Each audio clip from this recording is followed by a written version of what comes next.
Good morning. This is Kevin Benedict. I'm a senior analyst with the Center for the Future of Work at Cognizant. I want to thank you for joining.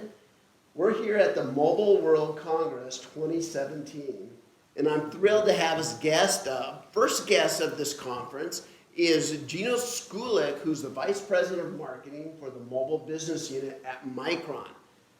Thank you for joining me. It's my pleasure to be here. Yes, and I'm so excited because, of course, I'm from Boise, Idaho, and that's where Micron was founded. You're out of Silicon Valley, though. I'm in Milpitas, California. Okay, and but Micron makes all kinds of memory and all kinds of other things. Where would somebody find Micron products here at Mobile World Congress? Wow, that's a good question. And my initial answer would be just about everywhere. Okay. If you think about memory today, we're in three types of memories. We have our NAND product line, we have our LPD RAM, we have our NOR flash. And so if you look at everything from equipment, infrastructure equipment that moves data, server farms, storage farms, all the way down to our mobile devices, which I'm interested in. Oh, yeah. We're in all of those product segments with mostly NAND and DRAM. So if we looked at cars, is Micron in cars? We are probably the #1 market share owner in cars. All right. What about drones? We are in drones as well. Okay. We need memory devices. Industrial internet, where would we find Micron? Industrial internet.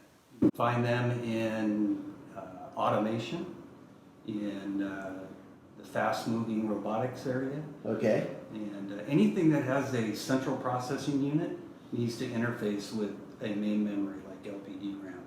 Anything that stores data and information nowadays is in solid state storage, which is our NAND arena. Got it. Okay, so some of the hot topics on the floor right now, VR, so virtual reality, augmented reality, how does that impact Micron? So the requirements for really good virtual reality is around the pixel density.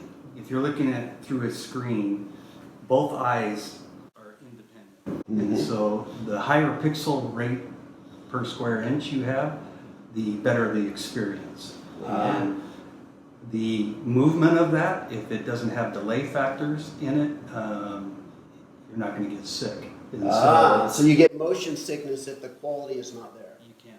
Okay. So the density requirements increase around that higher pixel density and the need to move that information quickly.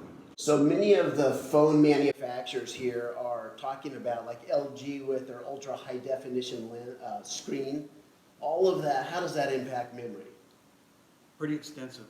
So the higher the resolution rates in those screens, the more memory requirements there are, both in main memory and in the storage area.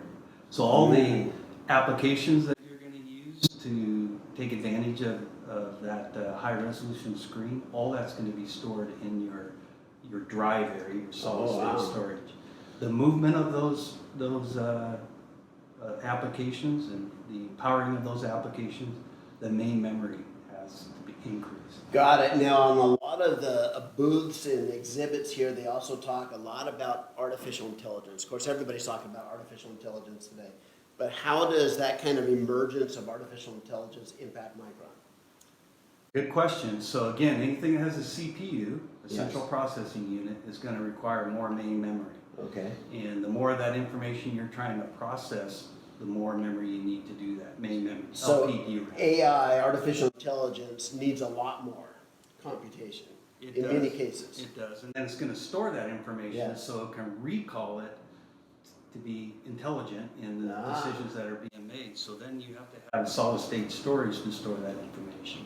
So the more you get, right, it's a continuing learning environment in artificial intelligence. So you're going to need more and more processing power and more storage. So an area that's dear to my heart and dear to yours, being Vice President of Marketing for the Mobile Business Unit, is mobile devices.